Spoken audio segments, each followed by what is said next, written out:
Hola, bienvenidos a su canal de Fe y Bienestar y juntos continuamos con consejos prácticos sobre la oración, penitencia o confesión. Pero antes suscríbete, dale like y comenta sobre el video. Entre nuestros motivos para ser humildes se encuentran nuestros pecados.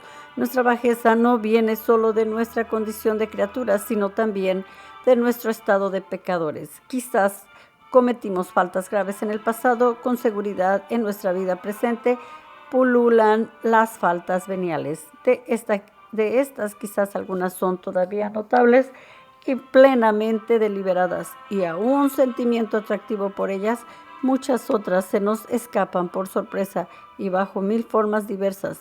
Apariciones severas del prójimo, pensamientos de vanidad o de envidia, palabras duras y movimientos de impaciencia, mentiras leves con sentimiento fugaz, a una imaginación, a una mirada que turba, perezas de un instante o de bastantes años, hasta de años, pequeños excesos en la mesa, negligencias en nuestras oraciones, resistencias a las inspiraciones del Espíritu Santo y qué sé yo cuánto más. A menudo ocupados en otras cosas no nos damos cuenta cabal de ellas. Son sin embargo muy nuestras porque nacen del fondo misterioso y turbio de nuestra alma. Como del fondo de los pantanos se levantan los gases deletreos, son muy nuestros y tenemos la responsabilidad de ellas. ¿Por qué?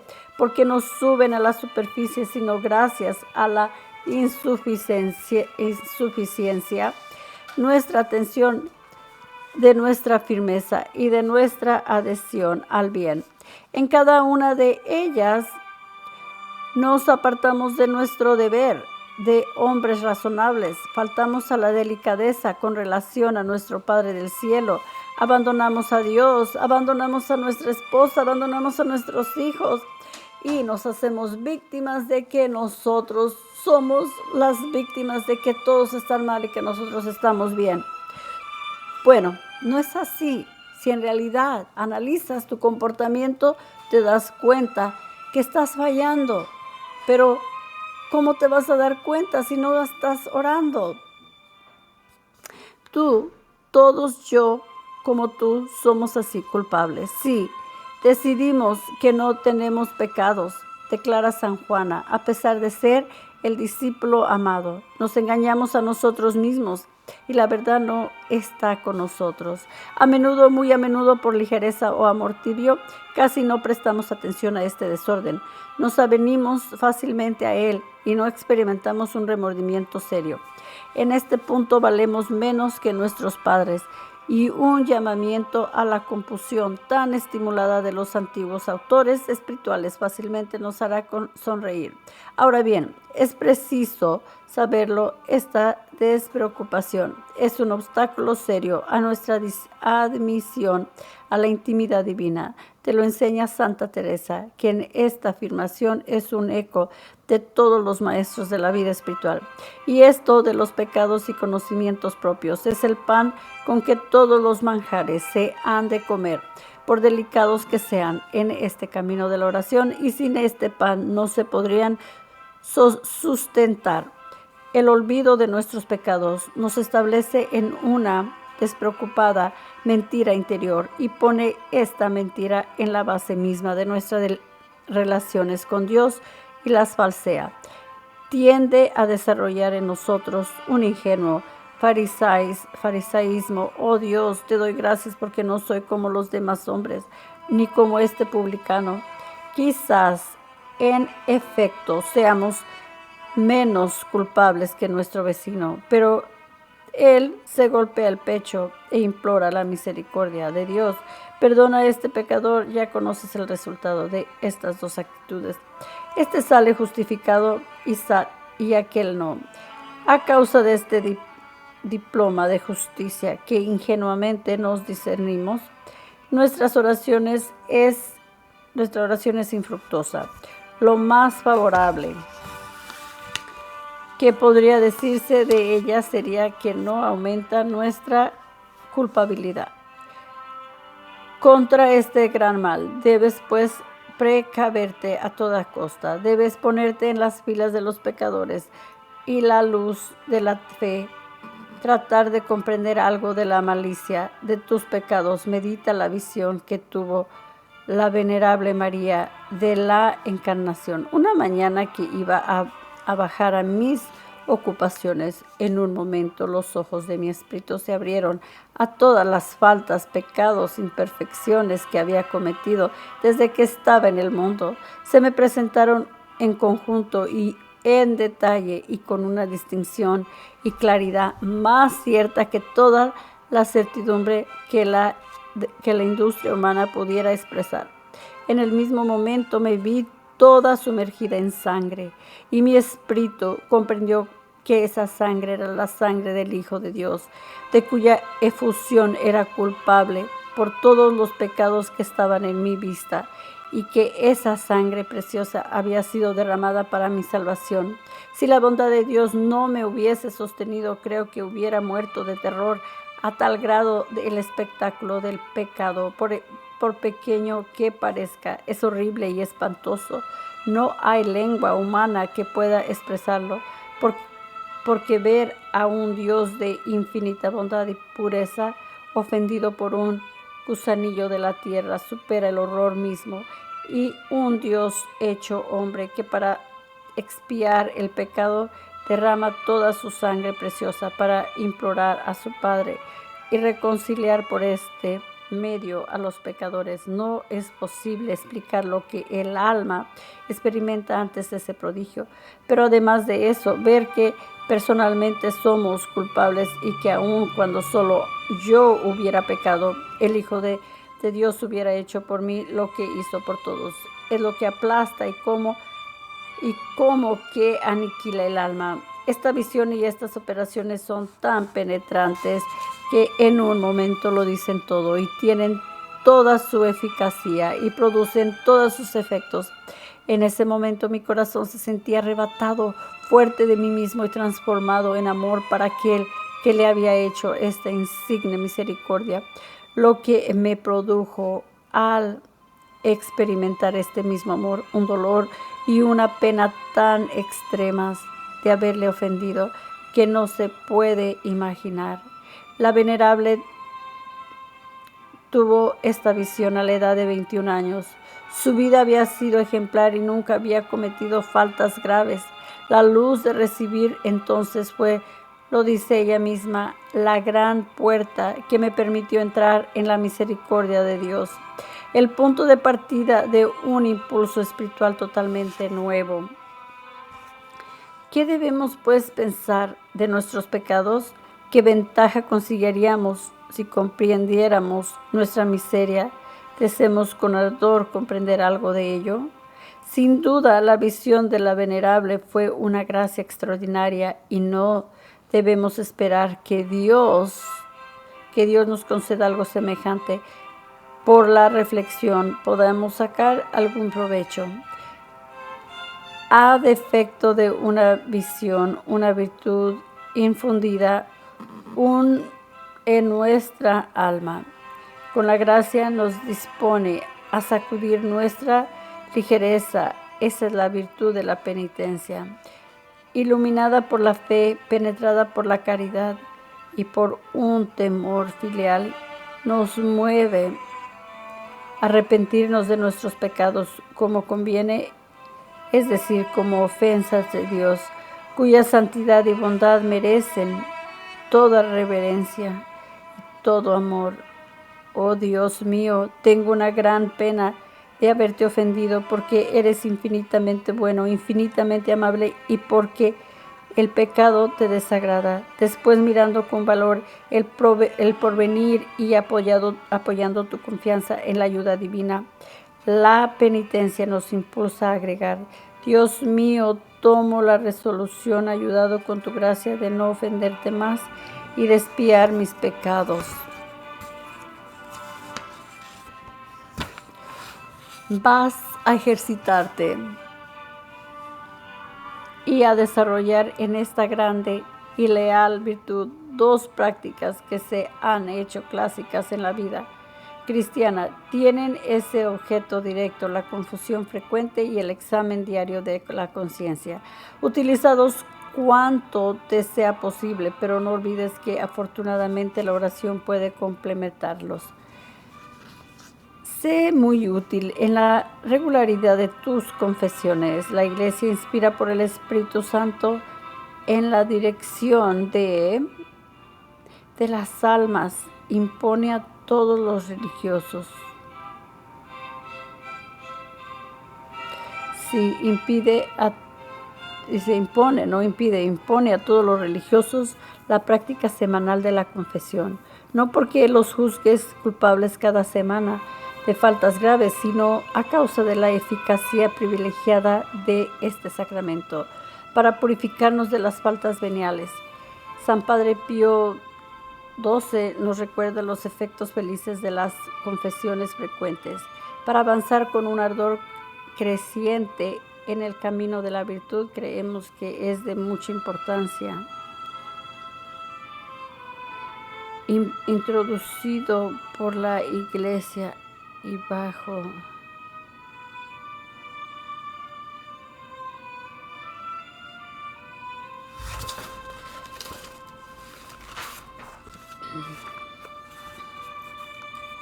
así es la confesión. Y si te pones a pensar, como dice el Padre Pío XII, nos recuerda que los efectos felices de las confesiones frecuentes para avanzar con un ardor creciente en el camino de la virtud, creemos que es de mucha importancia recomendar el uso piadoso, el de la confesión frecuente, introducido por la Iglesia bajo el impulso del Espíritu Santo. Aumenta el verdadero conocimiento de nosotros mismos, favorece la humildad cristiana, tiende a desraizar las malas costumbres, combate la negligencia espiritual y la tibieza, fortifica la voluntad, se presta a la dirección espiritual y por el efecto propio del sacramento aumenta la gracia. Vamos pues alegremente a esos encuentros que ofrece a tu miseria la misericordia de Dios. Apoya esas confesiones regulares en los exámenes de conciencia cotidianos que se imponen a todo el que quiere su necesidad. Trata de hacerlos con profundidad. No te inquietes por no poder precisar con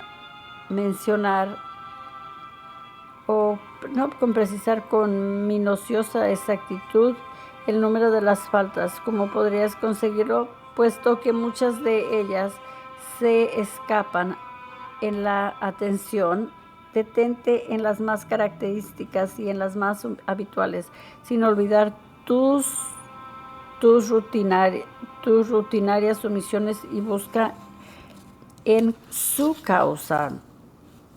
Si, por ejemplo, hablas mal con facilidad del prójimo, sobre todo de tal persona, pregúntate, ¿por qué?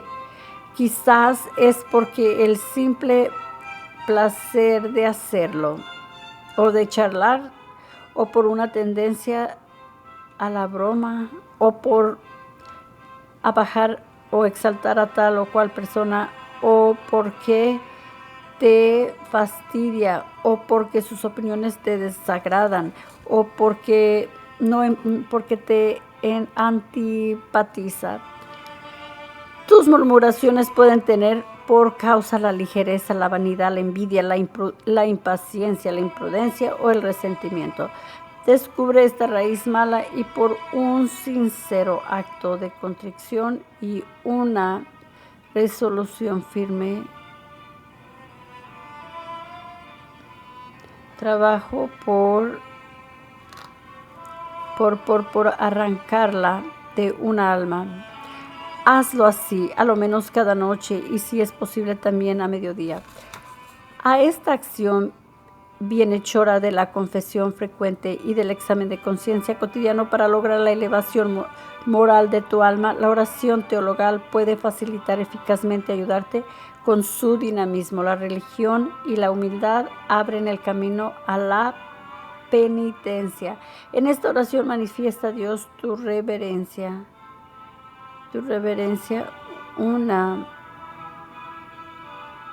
una reverencia tierna y filial, penetrada del mismo del mismo y afectuoso de verte separado de Él.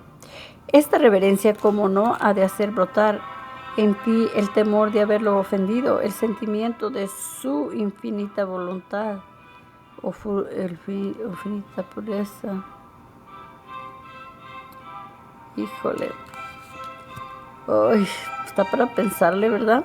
Esta reverencia, como no, ha de hacer brotar el sentimiento de su infinita pureza. Como, pues, queremos tener para la penitencia te ayuda a estar en estado de pureza, pues el sentimiento de su infinita pureza, como no, ha de suscitar en ti el deseo de ser más puro. En esta oración reconoces en la presencia de Dios tu palabra, que no la has sentido.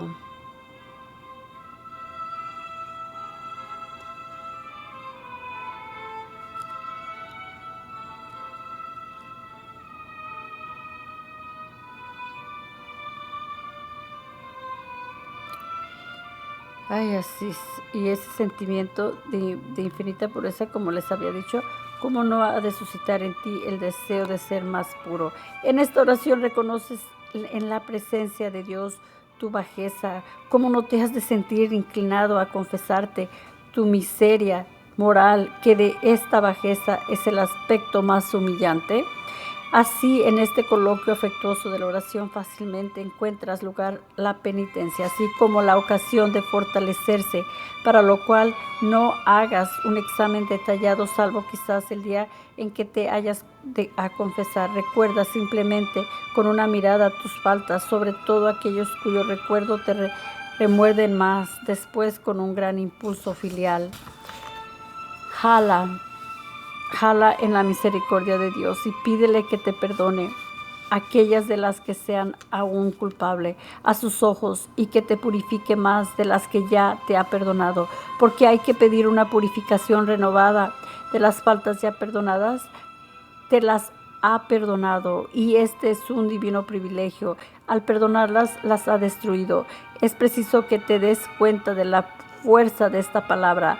Las ha destruido, ya no existen. Algunas almas les cuesta trabajo convencerse de esta destrucción total de la culpabilidad por el perdón divino y continuo. Después de la absolución, arrastrar como una cadena pesada el lastre de sus pecados. Se equivocan, y tú no debes caer en ninguna manera en el mismo error. Recuerda la hermosa afirmación del salmista: cuanto los cielos se elevan sobre la tierra, cuanto la bondad de Dios es poderosa con los que la honran.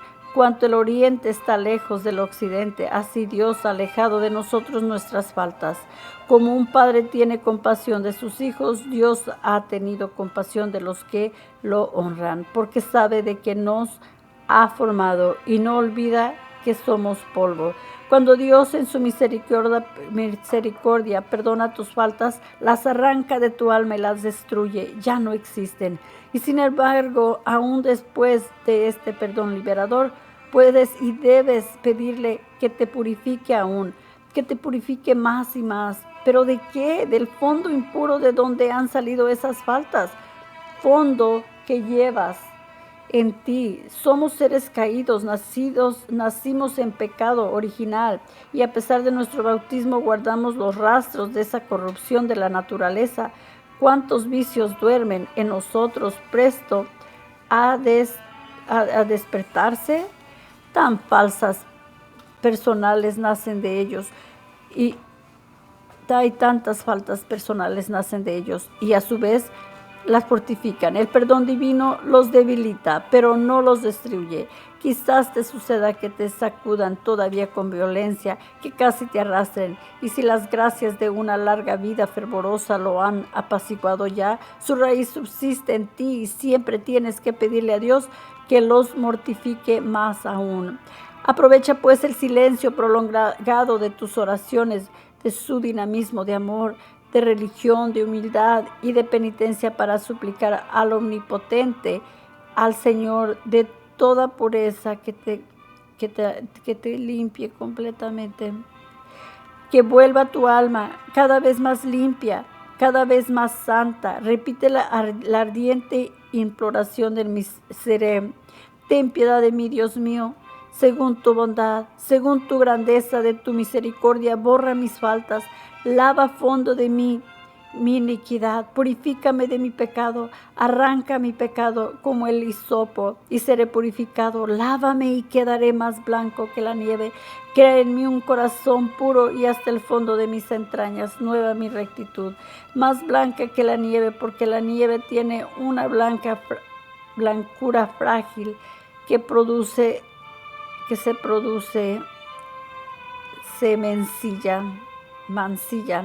mancilla. Y por eso tu pureza debe ser viviente y capaz de defender su brillo. Puedes alcanzar esa limpieza del alma si te lo propones con una firme perseverancia y pones toda tu confianza en la virtud de Cristo. Quizás en otro tiempo, al principio de tu conversión, lloraste tu pasado con lágrimas amargas, quizás entonces conmovido todo tu ser, una contrición impetuosa que te armaba contra ti con un celo violento y te impulsaba a penitencias extraordinarias. Esta conmoción fue el signo de la primera avenida de la gracia y no debes extrañarte de no experimentarla ya.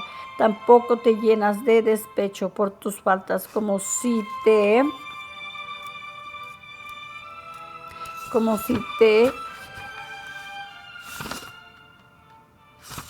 admiraras del mal que está en ti. Este despecho sería orgullo, antes bien con una muy humilde y paciente dulzura, lucha con perseverancia y sin tregua. No te desalientes jamás, no digas nunca sobre todo, cómo quisiera corregirme, pero no puedo. Mi temperamento me arrastra. Esto sería justificarte o más bien creer que estás justificado echándole la culpa a otros. ¿Y sobre quién? En realidad, ¿sobre Dios, tu Creador? Lo que sería un error, una cobardía y una blasfemia. Ciertamente tu debilidad personal es grande, más grande aún de lo que piensas, pero tienes el apoyo omnipotente de la gracia. Ten en ella una confianza sin límites. Dios es el amor, el amor infinito, la compasión infinita. Fíjate en el alcance de la palabra infinito. Aún tu vida pecadora lo testifica.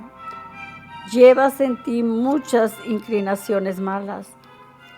Las llevas todavía, las sientes, pero no todas han inficionado con su veneno tu conducta. En ti la cizaña hubiera podido ahogar todo el buen grano y no lo ha hecho. ¿A quién se lo debes? A la protección divina.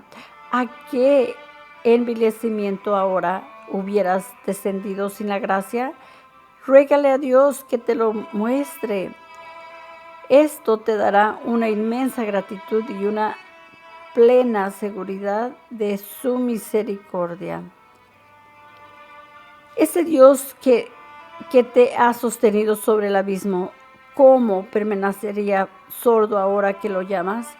¿No le pedirías que corone en ti su obra de bondad, acabándote de librar del pecado? Hay más gozo en el cielo, lo ha declarado Cristo, por un solo pecador arrepentido que por 99 justos que no necesitan penitencia. Sin duda que no tienes que convertirte ahora del pecado mortal al estado de gracia, pero por tu deseo de una pureza de alma. Y pues, como te digo, hay mucho más gozo cuando uno regresa. Sin duda que no tienes que convertirte ahora del pecado mortal al estado de gracia, pero por tu deseo de pureza más grande, afirmas que tienes todavía necesidad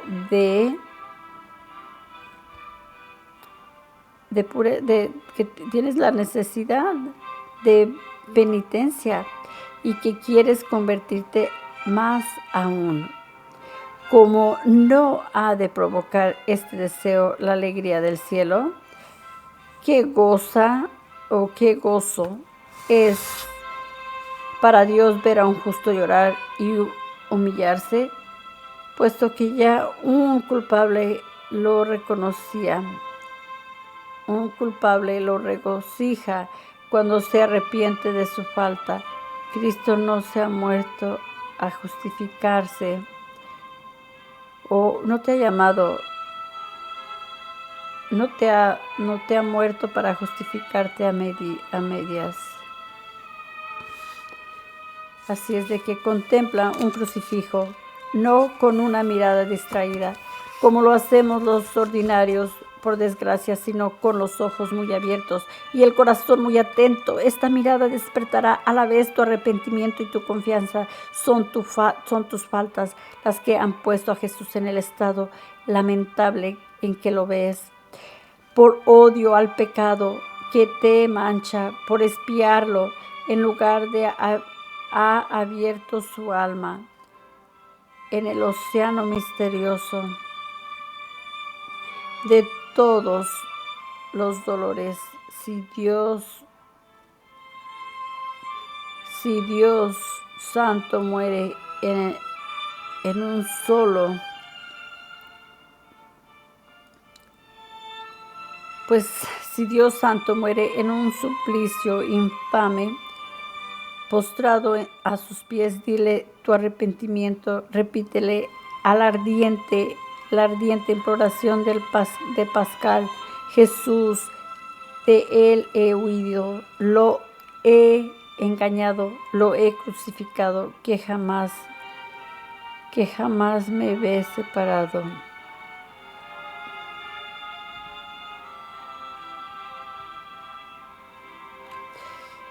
Así es de que jamás me vea separado de él. Ofrece a la Santísima Trinidad sus expiaciones y su amor. Son los únicos dignos de la santidad divina, y por una oración frecuente atrae a ti algunas migajas de su odio al pecado. Suplícale que te lave de los menores manchas. Lo quiere como quiso lavar los pies de sus apóstoles, y una virtud sale de él para purificarte. En su vida terrestre curaba aún los males del cuerpo. Una gran multitud de toda la Judea a Jerusalén, de Tiro y de Sidón, vino para escucharlo y para curarse de sus enfermedades. Y una virtud le